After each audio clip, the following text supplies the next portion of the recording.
J'aimerais vous demander ce soir de tourner, s'il vous plaît, dans l'épître de Paul aux Philippiens.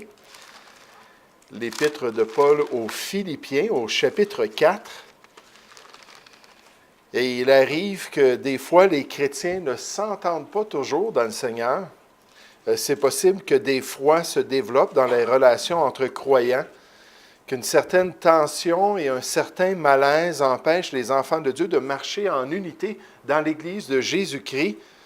Puis à la lumière de ça, on peut se poser la question, mais que faire lorsque ça se produit? Quelles sont les instructions du Seigneur, puis quelle est la solution de Dieu lorsqu'il y a ce manque d'unité? Puis comment est-ce qu'on peut ramener les membres de l'Assemblée locale à marcher ensemble et à progresser dans les voies du Seigneur? Et c'est ce que l'apôtre Paul aborde ici dans Philippiens chapitre 4, en débutant avec le verset 1, si vous voulez suivre dans vos Bibles. Il dit, « C'est pourquoi, mes bien-aimés et très chers frères, vous qui êtes ma joie et ma couronne, parce que c'est Paul qui avait fondé cette Église, qui avait prêché l'Évangile, demeurez ainsi fermes dans le Seigneur, mes bien-aimés.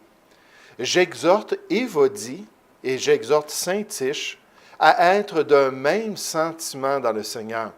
Et toi aussi, fidèle collègue, oui, je te prie de les aider, c'est-à-dire aider Évodie et Syntyche, elles qui ont combattu pour l'Évangile avec moi et avec Clément et mes autres compagnons d'œuvre, dont les noms sont dans le livre de vie. » Verset 4, « Réjouissez-vous toujours dans le Seigneur. » Je le répète, réjouissez-vous. Le titre de mon message ce soir, c'est « Un même sentiment dans le Seigneur ». Un même sentiment, des cœurs qui sont unis, des cœurs qui sont capables de fonctionner ensemble, des croyants qui vont aller de l'avant dans les voies de Dieu pour accomplir la volonté de Dieu. Mais des fois, il y a des obstacles à cela.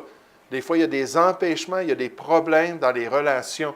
Puis là, j'aimerais qu'on puisse voir ce soir comment est-ce qu'on peut régler ces choses. Comment est-ce qu'on peut s'assurer qu'il y ait de l'unité malgré qui nous sommes et malgré des relations très imparfaites.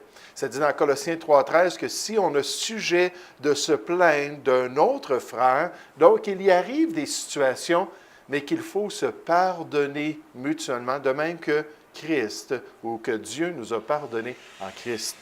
Donc, un même sentiment dans le Seigneur. Nous allons prier ensemble. Au Père Céleste, ce soir, Seigneur, on réalise que la maladie est bien ancrée dans les familles de l'Église. On réalise qu'on est affaibli, Seigneur, par le rhume, peut-être la grippe, peut-être d'autres circonstances. Je pense à notre frère Richard avec son intervention. Certainement qu'il, pendant quelque temps, il va être affaibli par cela. Peux-tu vraiment, Père, le guider, lui donner de la sagesse et l'aider, Père, dans sa récupération. Et ce soir, Seigneur, on veut te parler des relations. On veut te parler des défis d'être ensemble dans l'Église de Jésus-Christ, de pouvoir garder un cœur fixé sur les objectifs de Dieu et de pouvoir grandir ensemble malgré nos différences. Puisses-tu bénir, Père, ce temps dans ta parole, nous te prions. Puisses-tu nous instruire, nous guider et surtout nous aider à appliquer ces solutions dans notre vie. Nous te prions au nom du Seigneur Jésus. Amen. Un même sentiment dans le Seigneur. Puis l'apôtre Paul commence ici dans ce texte par l'idéal de Dieu. L'idéal de Dieu dans l'Église de Jésus-Christ. L'idéal de Dieu pour son assemblée locale. Le plan du Père pour les enfants de Dieu. Et son appel à chacun de nous de viser cet idéal. Regardez au verset 1. Il dit, c'est pourquoi, à la lumière que nous sommes citoyens des cieux, c'est ce qu'on voit dans le chapitre 3, à la lumière qu'on va marcher dans la vérité selon la volonté du Seigneur. Il dit, c'est pourquoi, mes bien-aimés et très chers frères, vous qui êtes ma joie et ma couronne. Donc, on parle à l'Assemblée, aux chrétiens ensemble. Vous qui êtes ma joie et ma couronne, demeurez ainsi fermes dans le Seigneur, mes bien-aimés. Puis c'est évident que l'idéal de Dieu, c'est que l'Assemblée aille de l'avant ensemble, qu'on forme un corps fonctionnel, que la main ne se lève pas contre l'oreille, que le pied ne se lève pas contre l'œil, que tous les membres puissent fonctionner ensemble pour faire avancer la volonté de Dieu, tous ensemble, unis d'un même cœur, poursuivant le même objectif de marcher dans les voies du Seigneur de progrès en progrès. Regardez dans le chapitre 3 ce que Paul dit après avoir fait un peu un exposé de son cheminement spirituel. Lui qui était passé de la religion humaine à la foi en Christ, lui qui était passé du judaïsme à une relation personnelle avec son Sauveur. Il dit au verset 12, « Ce n'est pas que j'ai déjà remporté le pays ou que j'ai déjà atteint la perfection, mais je cours pour tâcher de le saisir. Puisque moi aussi j'ai été saisi par Jésus-Christ, frère, je ne pense pas l'avoir saisi. Gloire à Dieu, c'est lui qui a fait les premiers pas. Mais maintenant, je fais une chose. Oubliant ce qui est en arrière et me portant vers ce qui est en avant, je cours vers le but pour remporter le prix de la vocation céleste de Dieu en Jésus-Christ. » Puis là, il continue. Il dit, ça devrait faire partie de nos désirs. Ça devrait faire partie de nos convictions, de nos objectifs dans notre marche chrétienne. Il dit, nous tous qui sommes des hommes faits, des chrétiens matures, ayons cette même pensée de courir vers le but. Puis là, il dit, et si vous êtes en quelque point d'un autre avis, ça arrive des fois entre chrétiens qu'on n'est pas du même avis, qu'on a des différences dans nos perspectives. Si vous êtes dans quelque point d'un autre avis, Dieu vous éclairera aussi là-dessus, seulement au point où nous sommes parvenus, marchons d'un même pas. Soyons unis ensemble. Persévérons tous ensemble dans les voies de Dieu. Soyons déterminés à avoir une communion fraternelle sincère et à accomplir la volonté de Dieu. Un même sentiment dans le Seigneur, ça c'est l'idéal de Dieu pour l'Église. L'idéal de Dieu pour chacun de nous alors qu'on marche avec le Seigneur. Mais ensuite, lorsque ce n'est pas cet idéal qu'on retrouve dans l'Assemblée, lorsqu'il y a un obstacle, lorsqu'il y a une crise, lorsqu'il y a un problème dans la relation entre des croyants, on voit que les efforts de chacun sont demandés. Les efforts de chacun pour régler les choses. Les efforts de chacun pour développer une telle unité dans l'Assemblée. La participation des croyants pour favoriser la communion fraternelle franche, pour rechercher, comme on a vu récemment dans Romains 14 au verset 19, pour rechercher ce qui contribue à la paix. Regardez ici dans notre texte, dans Philippiens chapitre 4, au verset 1. On nous dit, « C'est pourquoi, mes bien-aimés et très chers frères, vous qui êtes ma joie et ma couronne, demeurez ainsi fermes dans le Seigneur, mes bien-aimés, marchez tous ensemble. J'exhorte Évodie. » Et l'apôtre Paul s'informait concernant les situations dans l'Église. Bien souvent, il n'y avait même pas besoin de poser des questions. Il y a des gens de Chloé, on nous dit, concernant les Corinthiens, qui sont venus le voir, puis on dit, écoute, voici ce qui se passe là. La réputation de cette Église-là est pire que même les cultes païens. Ils sont plus débauchés dans certains égards que même les non-sauvés. Puis bien souvent, Paul, quand il entendait ces choses-là, il profitait de la situation pour adresser les problèmes, pour aider à trouver une solution à ces conflits-là. Puis il dit, j'exhorte Évodie et j'exhorte Syntyche à être d'un même sentiment dans le Seigneur. Deux dames qui avaient servi Dieu dans le passé, ayant le même cœur et la même pensée, ayant ce désir-là d'aller ensemble dans les voies de Dieu, mais deux dames qui, pour X raisons, n'étaient plus autant en communion fraternelle. Il y avait un malaise. Il y avait un problème. Les Évodies et les Syntyches doivent faire leur part. Ils doivent mettre de côté leur égoïsme. Ils doivent mettre de côté leur orgueil pour marcher d'une manière digne de Dieu. Regardez dans Philippiens chapitre 2. L'apôtre Paul a adressé ça au niveau d'Évodie, au niveau de Syntyche, Mais évidemment, ce n'était pas le seul problème d'unité. Vous savez, dans l'Épître aux Philippiens, alors qu'on regarde le contenu de l'Épître aux Philippiens, l'apôtre Paul est très positif. Très positif parce que c'était une église de la Macédoine qui allait de l'avant pour Dieu. C'est une église qui avait pris à cœur leur part dans l'Évangile. C'est une église qui voulait combattre, Philippiens 1,27, pour la vérité du salut, puis qu'ensemble voulaient se tenir debout comme un grand flambeau dans leur ville. Un flambeau qui était tellement nécessaire pour pointer les gens dans la vérité de Dieu. Mais il y avait quand même des tensions. Il y avait quand même des problèmes au niveau des relations. Chapitre 2, verset 1. « Si donc il y a quelque consolation en Christ », là, Paul parle de lui-même en tant que serviteur de Dieu. « S'il y a quelque soulagement dans l'amour, s'il y a quelque communion d'esprit, s'il y a quelque compassion et quelque miséricorde, rendez ma joie parfaite. » Il dit, « Oh, ça me ferait tellement du bien d'apprendre qu'il y a cette unité-là. Ça me ferait tellement du bien de voir cette croissance spirituelle, ce progrès-là dans les voies de Dieu. » Il dit au verset 2, « Rendez ma joie parfaite, ayant un même sentiment, un même amour, une même âme, une même pensée. » Puis Paul savait que c'était ça l'idéal de Dieu. C'était ça le plan du Seigneur pour son Église. Dans 1 Corinthiens 1,10, il a dit aux Corinthiens qu'il y ait une parfaite unité parmi vous, qu'il n'y ait pas aucune division parmi vous. Puis nécessairement, les Corinthiens étaient très loin de cela. Ils étaient immatures, ils étaient charnels, ils marchaient selon l'homme, il y avait des querelles entre eux. Puis il dit, ça, ce n'est pas le plan de Dieu.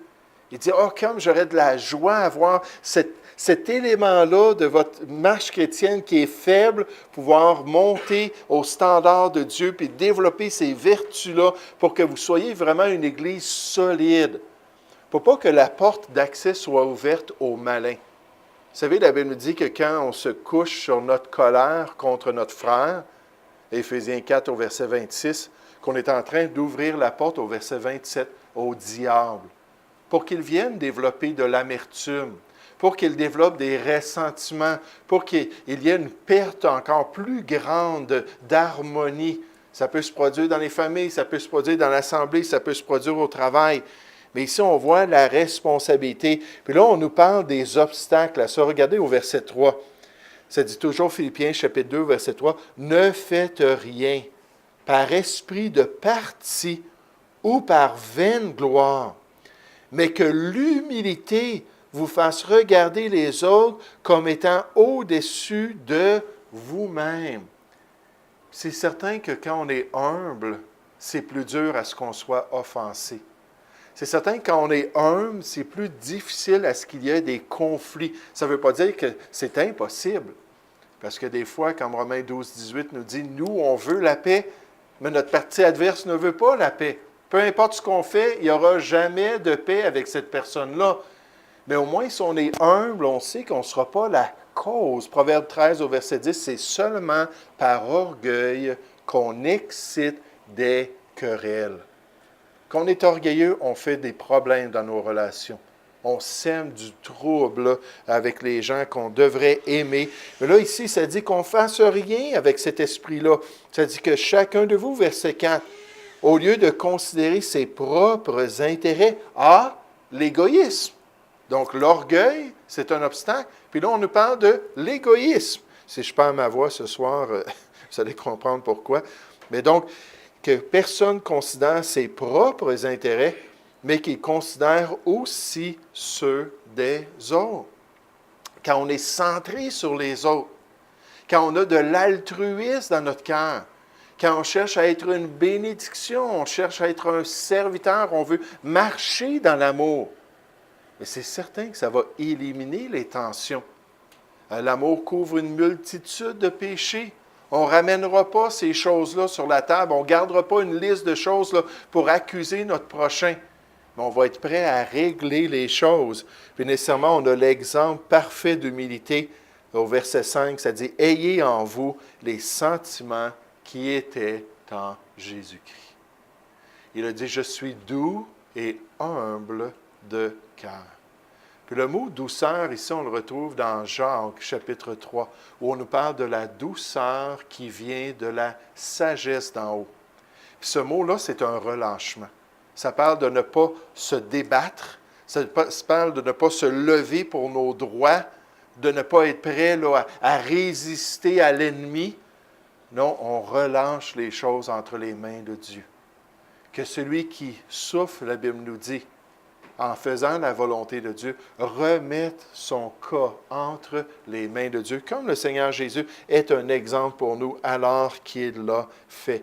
Mais donc, ce soir, on voit l'idéal de Dieu pour son assemblée. Une parfaite unité. Un même cœur, un même sentiment, marcher ensemble malgré nos imperfections. Deuxièmement, on voit les efforts de chacun. Hey, il vous dit, hey, Saint-Tiche, réconciliez-vous. Voyez comment vous n'accomplissez pas la volonté de Dieu. Comment, malgré que peut-être dans votre conscience, vous pensez avoir raison, que dans le fond, aux yeux de Dieu, ce n'est pas important si vous avez raison. Ce qui est important, c'est d'essayer de rechercher la paix avec autrui. Mais dernièrement, quand on regarde ce passage-là, on voit le rôle des autres dans les conflits. Le rôle des autres. Le rôle des chrétiens qui sont consciencieux, le rôle des chrétiens qui vont avoir du discernement spirituel, qui vont avoir une belle approche aux problèmes, c'est-à-dire qu'ils vont vouloir régler les problèmes plutôt qu'attaquer les personnes. Quand on a un différend, il faut se concentrer sur la raison pourquoi on a une tension dans la relation. Ce n'est pas de se concentrer sur le problème de l'autre puis dire que la personne elle-même, c'est elle qui est coupable. Quand on attaque les personnes, il y a un mécanisme naturel d'autodéfense, n'est-ce pas? Puis là, c'est souvent le temps où on va se tourner puis on va attaquer l'autre personne aussi. Je disais ça à quelqu'un cette semaine, j'ai dit, ce qui est important dans un couple, c'est qu'il y a seulement une personne qui se mette en colère. Puis c'est idéal qu'il n'y ait pas deux personnes, qu'il n'y ait pas personne, qui se mette en colère. Mais par la grâce de Dieu, dans un couple chrétien, quand il y en a un qui ne sait pas sa journée, un qui a tendance à être irrité, il y a une situation, peu importe la tension, peu importe le stress, mais qui a tendance à être plus dur, tout ça, il faut que l'autre reste patient. Une parole douce calme la fureur. Puis qu'elle prie pour l'autre, puis qu'elle s'assure de ne pas tomber dans le panneau, de ne pas élever la voix, de ne pas s'embarquer dans la querelle. Puis ça, c'est un idéal qui est extraordinaire parce qu'après ça, on peut en parler, puis on peut régler ce qui a amené cette situation-là. Mais le problème, c'est que quand un se met en colère, notre réaction humaine, c'est de réagir, n'est-ce pas? Puis là, quand les deux sont en colère, bien là, les paroles vont être blessantes.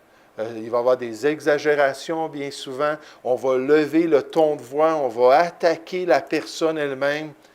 Mais on voit dans les Écritures qu'on a besoin des fois de d'autres mondes. On a besoin d'impliquer les autres pour nous aider. On nous dit ici dans Philippiens chapitre 4 au verset 1, « C'est pourquoi, mes bien-aimés et très chers frères, vous qui êtes ma joie et ma couronne, demeurez ainsi fermes dans le Seigneur, mes bien-aimés. J'exhorte Évodie et j'exhorte Saint-Tiche. » Il y a un problème ici. Alors, ça prend une part de responsabilité, ça prend une coopération. Mais je les exhorte à être d'un même sentiment dans le Seigneur. Et si ça ne marche pas, et s'ils ne font pas leur part, elles ne sont pas responsables, il dit, et toi aussi, en parlant à ce pasteur de cette assemblée, toi aussi, ça peut être un frère dans le Seigneur qu'on respecte. Ça peut être quelqu'un de mature, quelqu'un qui est versé dans la parole de Dieu, quelqu'un qui est bon dans les relations interpersonnelles, qui va être capable d'être un arbitre, qui va être capable d'être un entre-deux, qui va être capable de faire réfléchir les deux sur la volonté de Dieu et leur donner une autre perspective. Je te prie de les aider, elles qui ont combattu pour l'Évangile. Malheureusement, en ce moment, ce n'est pas ce qu'elles font. Elles sont paralysées par la situation avec moi et avec Clément et les autres compagnons d'œuvre dont les noms sont dans le livre de vie. Le besoin de l'aide d'autrui, de d'autres personnes dans le Seigneur. Dans Acte 6, on avait un gros conflit. À cause de quoi? À cause qu'il y avait des veuves qui venaient de deux régions différentes. Et nécessairement, il y avait du favoritisme pour celles qui étaient locales. Hein, des fois, on voit ça dans une partie, lorsqu'il y a une équipe locale, mais toute la foule est avec, n'est-ce pas? Ils appellent ça même un joueur supplémentaire, parce que ça les motive à aller et à gagner. Et des fois, ça fait toute la différence. Mais là, à cause de ça, il y avait ce parti pris pour ces veuves-là. Puis là, les autres veuves se sentaient négligées. Puis là, ça faisait une grosse tension et on ne marchait plus ensemble. On n'était plus concentrés sur la personne de Dieu. On n'allait plus de l'avant dans notre marche chrétienne. On ne partageait plus l'Évangile de Christ. L'Église était paralysée. Puis qu'est-ce qu'on a dit? On a besoin d'aide. Des gens avec une bonne réputation. Des gens qui soient remplis de foi et remplis du Saint-Esprit. Puis quand on a amené ces gens-là à s'impliquer dans le problème est disparu. Puis il y a eu une résolution du conflit. Puis là, ensuite, ça nous dit que l'Église a continué au verset 7 dans Acte 6 à accomplir le plan de Dieu. Regardez avec moi dans Galates chapitre 6, s'il vous plaît. Galates chapitre 6. Il dit, « Toi, va et aide-les à se réconcilier. » Puis bien souvent, les pasteurs ont ce rôle-là. On leur demande de venir, soit dans un couple ou dans un conflit entre deux chrétiens dans l'assemblée. Puis des fois, malheureusement, il n'y a pas de résolution. Des fois, malheureusement, c'est juste pour parler contre l'autre devant le pasteur. Puis juste partager là, notre colère qu'on a dans notre cœur, plutôt que de se regarder franchement, puis que les deux se regardent franchement pour régler la situation. Puis être prêt à changer. Puis quand ça arrive, puis qu'il y a vraiment un cœur ouvert, puis il y a des esprits bien disposés, comme ce couple, je vous l'ai partagé à quelques reprises, qui est allé visiter un conseiller chrétien. Puis les deux étaient des enfants de Dieu. Puis on dit, c'est terminé.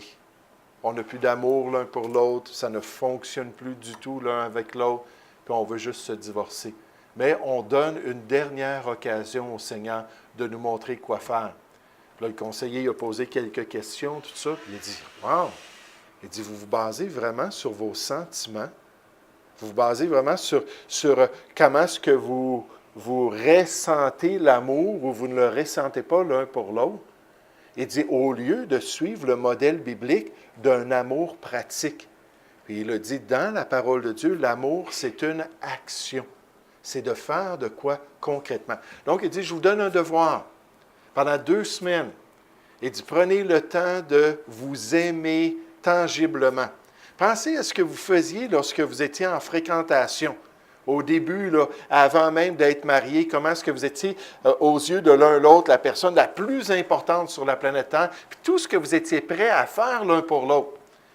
Puis il dit, moi, je pense que si vous faites ça avec des actions et des agissements, que vos sentiments vont revenir. Puis là, ils sont revenus 2 semaines après. Puis là, ils sont rentrés dans le bureau du conseiller. Ils se tenaient tous les deux la main. Puis là, ils avaient un beau sourire. Puis on dit, vous avez raison, pasteur. Pas pasteur, mais vous avez raison, monsieur le conseiller. On se basait sur nos sentiments. Puis là, on s'est donné l'un à l'autre, là, qu'on a pris soin, qu'on a considéré l'autre, et ces sentiments-là sont revenus. Puis ils avaient eu la victoire. Pourquoi? Parce qu'ils ont écouté le conseil. Puis nécessairement, ils sont partis pour mettre en pratique ces vérités. Puis ça, c'est merveilleux quand on voit des cœurs ouverts, quand on peut atteindre les gens, puis quand on est en mesure de les aider à régler les choses. Dans Galates 6, au verset 1, ça dit, « Frères, si un homme vient à être surpris en faute, vous qui êtes spirituels. » Wow! Ça ne dit pas, tous les chrétiens peuvent le faire. Non, les chrétiens de spirituel, qu'est-ce que ça veut dire être spirituel? C'est laisser l'Esprit de Dieu nous contrôler. C'est être dominé par ses principes, dominé par sa volonté, dominé par sa parole, puis tout simplement accomplir ce que lui veut. Ça, c'est mourir à nous-mêmes. On ne peut pas être spirituel puis être rempli de nous-mêmes. C'est impossible. La chair et l'esprit ont des désirs totalement contraires. Mais quand on s'offre à Dieu comme un sacrifice, puis on crucifie notre chair avec ses passions et ses désirs, le Saint-Esprit a accès à notre cœur. Puis là, ça nous dit qu'on peut redresser avec un esprit de douceur. Donc, quand ça ne se produit pas dans les individus, là, on peut amener quelqu'un de spirituel pour aider à redresser la situation. Puis là, nécessairement, si ce n'est pas le cas, ça dit « Prends garde à toi-même. de peur que tu ne sois aussi tenté. L'orgueil précède la chute. Et l'importance d'être humble pour pouvoir accomplir la volonté de Dieu. Un même sentiment dans le Seigneur. Ça, c'est l'idéal de Dieu. Il faut y travailler. Il faut être ouvert. Il faut être prêt à régler les choses. Puis nécessairement, lorsqu'on a besoin d'aide, on peut trouver des gens. 1 Corinthiens, chapitre 6, malheureusement, les Corinthiens avaient des différends, puis ils sont allés devant les juges païens, les autorités païennes. Paul a dit, « Wow! N'y a-t-il pas un seul chrétien parmi vous qui soit assez sage, qui soit assez proche de Dieu, qui soit assez spirituel pour vous aider à régler cela, mais au contraire, vous allez devant des gens dont l'Église ne fait aucun cas, puis j'aimerais pouvoir dire que j'espère que l'Église ne fait aucun cas des juges de ce monde pour les choses entre frères. On devrait se tourner vers la parole de Dieu, vers notre Sauveur et vers les frères et sœurs qui peuvent nous aider à régler les situations. On va prier ensemble. Merci, Père Céleste, pour ce temps ce soir. Merci pour cette vérité de la parole de Dieu. Seigneur, je vais te demander que tu puisses maintenant guider chacun de nous dans notre prière, Seigneur, alors qu'on va intercéder, alors qu'on va te demander de bénir ton assemblée locale, de continuer à développer cette unité au milieu de nous et de nous aider à rechercher ce qui contribue à l'unité. Père, à l'édification mutuelle et à la paix au milieu de nous.